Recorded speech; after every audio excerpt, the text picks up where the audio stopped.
Hello guys, कैसे हैं आप सब। आई होप आप सब अच्छे ही होंगे। तो आज की इस वीडियो में हम ब्लैक बॉडी इंट्रोडक्शन के बारे में सीखने वाले हैं। तो ब्लैक बॉडी क्या होती है, इसका पूरा डिटेल में इंट्रोडक्शन पढ़ने वाले हैं। आपको ये वीडियो को बिल्कुल भी स्किप नहीं करना है। तो आइए इस टॉपिक को शुरू कर दें। तो इस टॉपिक को शुरू करने से पहले आपसे एक छोटी सी रिक्वेस्ट है कि आप इससे पहले के जो वीडियो है वो ज़रूर देख लेना। ये लेक्चर नंबर 7 है। तो इससे पहले हमने 5-6 वीडियो इस टॉपिक्स पे अपलोड कर दिए।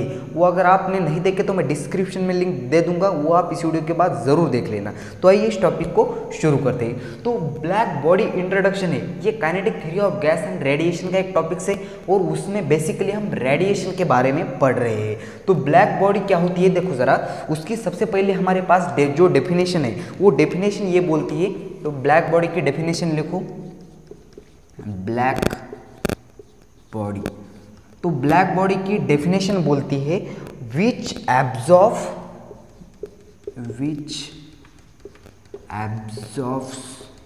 All radiation,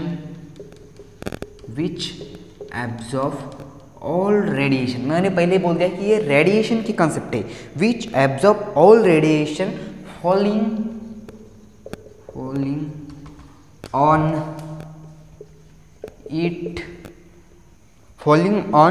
it at any temperature,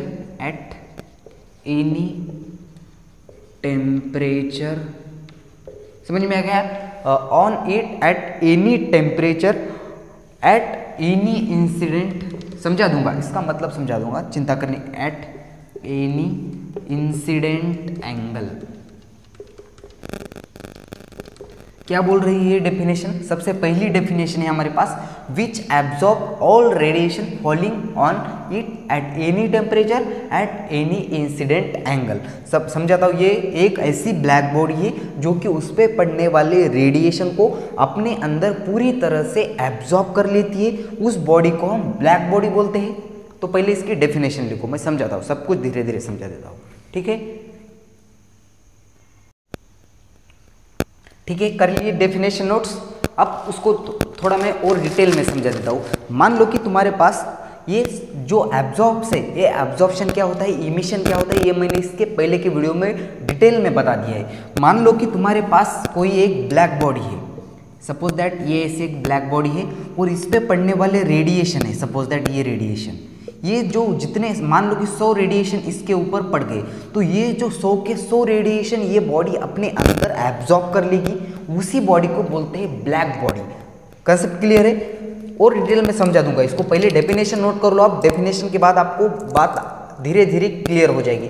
देखो डेफिनेशन क्या बोल रही है, which absorb all radiation falling on it at any temperature at any incident angle. Suppose that मान लो कि मैं इसको मिटा देता हूँ, पहले मिटा के और अच्छे से समझा देता हूँ। डेफिनेशन तो आपने आई होप पहले ही नोट कर ली होगी। क्या होता है, सपोज दैट मान लो तुम्हारे पास कोई एक ऐसी बॉडी है, ये एक बॉडी है ब्लैक बॉडी, और इस बॉडी में ऐसे सपोज दैट मॉलिक्यूल्स है। ये जो मॉलिक्यूल्स है, सपोज दैट ये एक रेडिएशन आ गई ऐसी, ये रेडिएशन जो है इस मॉलिक्यूल्स के ऊपर गिर गई, तो इस मॉलिक्यूल्स ने जो रेडिएशन को अपने अंदर एब्जॉर्ब किया और बची कुची जो रेडिएशन थी वो अपने बगल वाले साथी को भेज दी, और इसने भी क्या किया, और रेडिएशन को एब्जॉर्ब किया, और जो बची कुची रेडिएशन थी वो अपने बगल वाले मॉलिक्यूल्स को भेज दिया। मगर ये ऐसे करते करते इस मॉलिक्यूल्स के अंदर ही भाग दौड़ करेगी, इस बॉडी के बाहर नहीं निकलेगी। ऐसे ट्रांसफर्स, ये यूनिवर्स नहीं होगी, इसके बाहर नहीं आएगी। इसमें जो रिफ्लेक्शन होगा वो 0 होगा और ट्रांसमिट भी नहीं करेगी।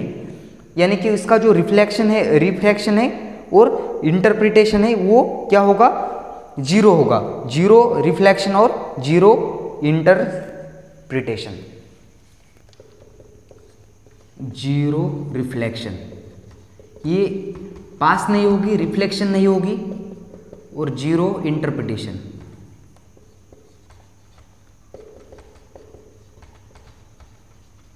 समझ में आ गई बात, ब्लैक बॉडी क्या होती है। और इस ब्लैक बॉडी को यानी कि इसके अंदर के जो एक भी रेडिएशन को बाहर नहीं निकाल रहा है, जितने भी रेडिएशन अपने अंदर गिर गए उतने को अपने पास ही रख रहा है। इसका मतलब ये जो हो गई, ये आइडियल कंसेप्ट हो गई। Ideal concept. एक्चुअल में हमको प्रैक्टिकल में ये आइडियल इतनी प्रैक्टिकल ब्लैक बॉडी मिलने नहीं वाली है, ये जो थोड़े बहुत अपने से बाहर रेडिएशन को निकालने वाली है। तो ऐसा नहीं है कि जो जितना एब्जॉर्प्शन हुआ, ऐसा नहीं है कि सिर्फ एब्जॉर्प्शन ही होगा, थोड़े बहुत यानी कि जितना एब्जॉर्प्शन होगा उतना ही इमिशन होगा, वो भी इसकी नेक्स्ट डेफिनेशन बोलती है। मगर पहली वाली डेफिनेशन क्या बोलती है? Which absorb at all temperature, which absorb at all radiation at on it at any temperature, यानी कि उस बॉडी का जो टेम्परेचर है उस बेसिकली टेम्परेचर पे वो बॉडी पूरे के पूरे रेडिएशन अपने पास एब्जॉर्ब कर लेगी। और उससे थोड़ा आगे जाएंगे हम, तो उसकी दूसरी डेफिनेशन क्या बोलती है देखो जरा। तो उससे पहले आपके मन में एक सवाल उठ रहा होगा कि अरे इसका ब्लैक बॉडी नाम ही क्यों पड़ा? अगर और भी कोई नाम दे देते इसको, green body, yellow body, red body, why इसको ऐसा ब्लैक बॉडी ही क्यों नेम दे दिया? तो उसका भी जिक्र कर लेते हैं। छोटी छोटी बातें नोट कर लिया करो आप। दूसरी डेफिनेशन की ओर बढ़ने से पहले आपको इसको ब्लैक बॉडी ही क्यों नाम दे दिया और कुछ क्यों नहीं दिया, ये भी आपके मन में सवाल उठना चाहिए। नहीं भी उठ रहा हो तो हम उठवा देंगे, ठीक है। क्वेश्चन है why said it, why said it black body.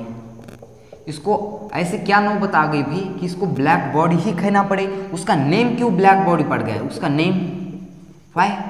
क्योंकि आपको बता दूं जो ब्लैक कलर है, ब्लैक कलर है वो क्या होता है? गुड एब्जॉर्ब, वो अच्छा खासा एब्जॉर्बर होता है, गुड एब्जॉर्बर, यानी कि वो हीट को अच्छा खासा अपने पास एब्जॉर्ब कर लेता है। तो इसीलिए भी बोलते हैं कि हम जो समर के टाइम में ब्लैक कपड़े ना पहने, क्योंकि वो कलर, ब्लैक कलर जो है वो अपने पास ज़्यादा से ज़्यादा रेडिएशन को एब्जॉर्ब करता है और हीट को एब्जॉर्ब करने के बाद हमारे बॉडी को डैमेज हो सकता है।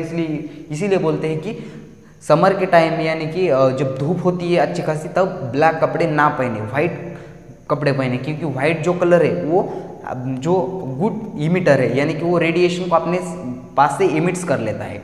तो इसी ब्लैक कलर जो है वो गुड एब्जॉर्बर होता है, इसीलिए उस बॉडी को ब्लैक बॉडी कहते हैं। मान लो कि तुम्हारे पास एक ऐसा एक बॉक्स है, उस बॉक्स को क्या कर दिया मैंने? ऐसे कलर कर दिया, उसको ब्लैक कलर दे दिया, तो ये क्या हो गई? एक ब्लैक बॉडी है। तो ऐसा है क्या? तो इसमें से 100% जो कलर रेडिएशन आएगी वो ऐसा नहीं होगा कि जो जितने भी रेडिएशन आए उतने वो एब्जॉर्ब ही कर लेगा, कुछ परसेंट इमिट्स भी कर लेगा। तो हमको ये प्रैक्टिकली हमको ऐसी परफेक्ट ब्लैक बॉडी नहीं मिलने वाली है। तो सपोज दैट इसकी ये की पावर जो है वो एब्जॉर्प्शन की पावर है वो 1 नहीं होगी, वो 0.95 के उस करीब करीब होगी। तो ये भी एक ब्लैक बॉडी होगी। अब सवाल ये है कि क्या ब्लैक बॉडी सिर्फ ब्लैक कलर की ही होती है क्या? ये भी एक सवाल है। तो इसका जवाब है ना, ब्लैक बॉडी किसी भी कलर की हो सकती है, ब्लैक बॉडी डिफरेंट कलर की हो सकती है। तो मैं यहाँ एक ब्लैक बॉडी का एक नीचे लाइन लिख देता हूँ, कहाँ लिखूँ यहाँ लिख देता हूँ। यहाँ एक लाइन लिख रहा हूँ, black body should be, black body should be black in colour. Black colour की कोई भी बॉडी ब्लैक बॉडी हो सकती है, मगर जरूरी नहीं कि हर ब्लैक बॉडी का कलर ब्लैक ही हो। कुछ समझे? नहीं, बिल्कुल भी। तो और एक बात बोलता हूँ, ब्लैक कलर की बॉडी ब्लैक बॉडी हो सकती है, मगर जरूरी नहीं कि हर ब्लैक बॉडी का कलर ब्लैक ही हो। वो कुछ भी हो सकता है, उसका कलर रेड हो सकता है, उसका कलर ब्लैक ग्रीन हो सकता है, उसका कलर येलो हो सकता है। यानी कि ऐसी कोई भी बॉडी जो ऑल रेडिएशन को एब्जॉर्ब करे at falling at any temperature, उसी टेम्परेचर को वो सारे कलर को अपने पास एब्जॉर्ब करे। हम अब थोड़ा आगे बढ़ते हैं उस दूसरी डेफिनेशन की ओर। तो सबसे पहले इतना नोट कर लो, हम दूसरी डेफिनेशन देख लेते हैं। ब्लैक बॉडी दूसरी डेफिनेशन क्या बोलती है? मैं ये पहले ही बता दिया आपको, 2 डेफिनेशन बताए। ऐसा नहीं है कि कोई ब्लैक बॉडी सिर्फ उसकी एब्जॉर्प्टिव ही पावर हो, वो इमिट्स भी कलर कर रेडिएशन को करती है। मिटा दो इसको। ठीक है, मैं मिटा रहा हूँ, आपको पॉज करके नोट करना है इसको।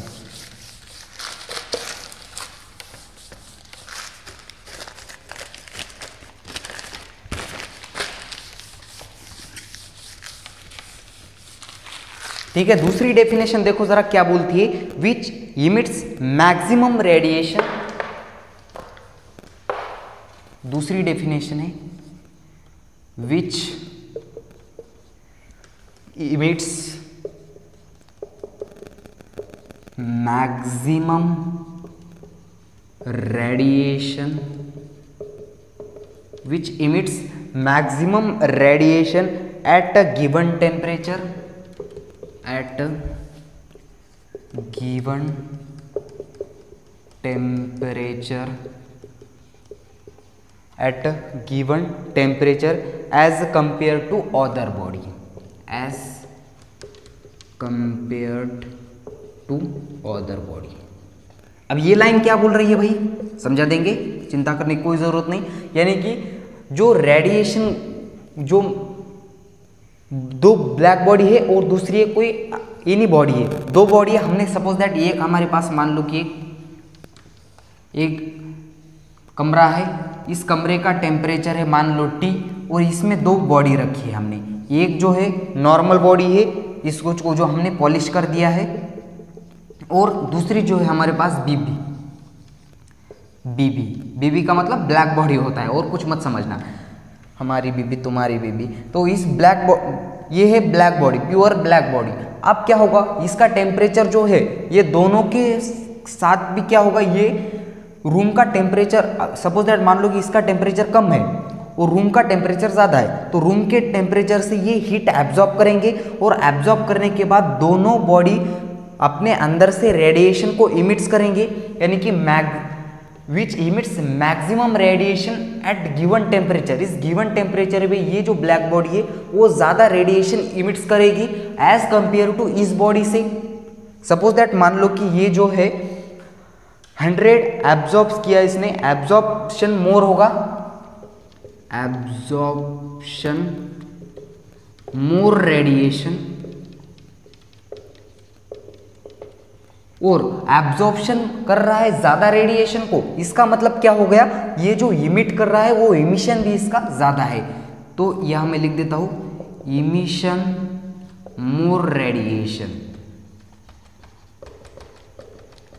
सपोज मान लो कि इसने 100 रेडिएशन को एब्जॉर्ब कर लिया, तो 100 रेडिएशन को ही इमिट्स करेगा, तो ये परफेक्ट ब्लैक बॉडी हो गई। तो ये जो पॉलिश कर दिए ये ब्लैक बॉडी क्या करेगी, 100% एब्जॉर्ब नहीं करेंगी, तो इसका एब्जॉर्प्शन जो है वो कम होगा, absorption less radiation. Suppose that मान लो कि इसने 16% रेडिएशन को अपने पास एब्जॉर्ब किया, तो उतने ही इमिट्स भी कर पाएगा, इमिशन लेस रेडिएशन। तो 16 रेडिएशन को एब्जॉर्ब कर लिया है, इसका मतलब 16 रेडिएशन को ही इमिट्स करेगा। तो ये होता है दूसरी डेफिनेशन, मैंने आपको समझा दी है। तो यहां से जन्म होता है हमारे किरचॉफ्स लॉ का। चिंता मत करो, हम वो अगले वीडियो में लेकर आएंगे, किरचॉफ्स लॉ। तो किरचॉफ्स लॉ भी यही बोलता है, हम वो आपको समझा देंगे। E is directly proportional to A, which emits maximum radiation at a given temperature as compared to other body. तो इतना नोट कर लो, हम इसके कुछ अच्छे खासे 1-2 एग्जाम्पल पढ़ लेते हैं। ठीक है, कर लिया नोट्स? पॉज करके नोट करना है, एक बार कैमरे में चेक कर लूँ, यहाँ तक सही से दिखाई दे रहा है, बिल्कुल नीचे तक सब कुछ ठीक से दिखाई दे रहा है। अब आपको क्या करना है, इसके हम एग्जाम्पल पढ़ने वाले हैं। Example of black body. ये ब्लैक बॉडी जो कॉन्सेप्ट है ना, बहुत बड़ी है, बहुत बड़ी। इस पे एक पूरी की पूरी किताब लिखी जा सकती है, इतनी बड़ी कहानी है। हमको तो उतना नहीं पढ़ना है जितना हमारे सिलेबस में है, वो हम इतना ही पढ़ेंगे। तो उसके कुछ एग्जाम्पल देखो, एग्जाम्पल ऑफ ब्लैक बॉडी। ये इस ब्लैक बॉडी की तरह बोर्ड भी ब्लैक हो रहा है इस पेपर की वजह से। डस्टर कहीं मिल नहीं रहा था, तो नौबत आ गई, इस पेपर से ही साफ करने की। तो एग्जाम्पल ऑफ ब्लैक बॉडी देखो, तो सबसे पहले हमारे पास है example of BB black body. तो सबसे पहला एग्जाम्पल है हमारे पास, वो है सन भी एक ब्लैक बॉडी है। दूसरा है स्टार, जो कि अपने अंदर जितने रेडिएशन को लेता है वो जो चीज़ चमकती है। अब सन तो ब्लैक है ही नहीं, तो हम उसको भी ब्लैक बॉडी बोल रहे हैं, तो ये भी उसका एग्जाम्पल हो गया। दूसरा है लैम्प ब्लैक, ये बहुत ही परफेक्ट ब्लैक बॉडी। ये ऐसा मानते हैं कि 0.1% यानी कि 1% ही जो रेडिएशन है उसको अपने पास से रिफ्लेक्ट करता है। तो इसका रिफ्लेक्शन जो है वो सिर्फ 1% है। तीसरा है बेस्ट एग्जांपल है हमारे पास, वो है ग्रेफाइट। कार्बन का ये जो है कार्बन का है होता है ये ग्रेफाइट। आपने अक्सर देखा होगा कि वो पेन में ये जो ग्रेफाइट होता है वो ओनली 3% ही रिफ्लेक्शन देता है। यानी कि अगर उस पर 100 रेडिएशन इमिट्स उस पर डाल दिए तो उसमें से सिर्फ वो क्या करेगा, 3% ही उस रेडिएशन को रिफ्लेक्ट कर पाएगा। दूसरा है पोटेशियम ब्लैक, चौथा है पोटेशियम ब्लैक, ये भी अच्छी खासी ब्लैक बॉडी है। पांचवा एग्जांपल है हमारे पास गोल्ड ब्लैक।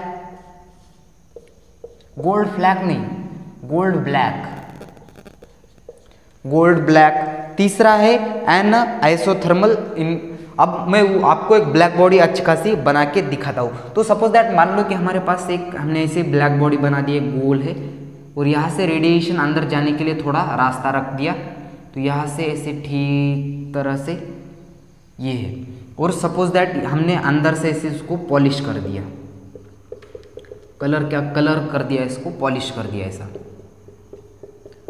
इसको पॉलिश कर देता हूँ मैं, और यहाँ से रेडिएशन अंदर भेज रहा हूँ तो अंदर की रेडिएशन सीधा ऊपर टकरा के बाहर ना आ जाए, तो इसलिए मैंने ऐसे एक कंसेप्ट यहाँ कर दी, ये ऐसा कर दिया ताकि यहाँ से रेडिएशन आए, यहाँ इमिट्स होके यहाँ टकरा के यहाँ से रिफ्लेक्ट यहाँ से अंदर ऐसे, और ऐसे अंदर के अंदर ही वो रेडिएशन रिफ्लेक्ट हो और बाहर ना आए। तो ऐसे जा रहा है और ये ब्लैक कलर अंदर की ओर उसको खींच रहा है और वो रेडिएशन अंदर की ओर जा रहा है। तो ये नियरली ब्लैक बॉडी बन गई, नियरली ब्लैक बॉडी। समझ में आ गया इंट्रोडक्शन ऑफ ब्लैक बॉडी।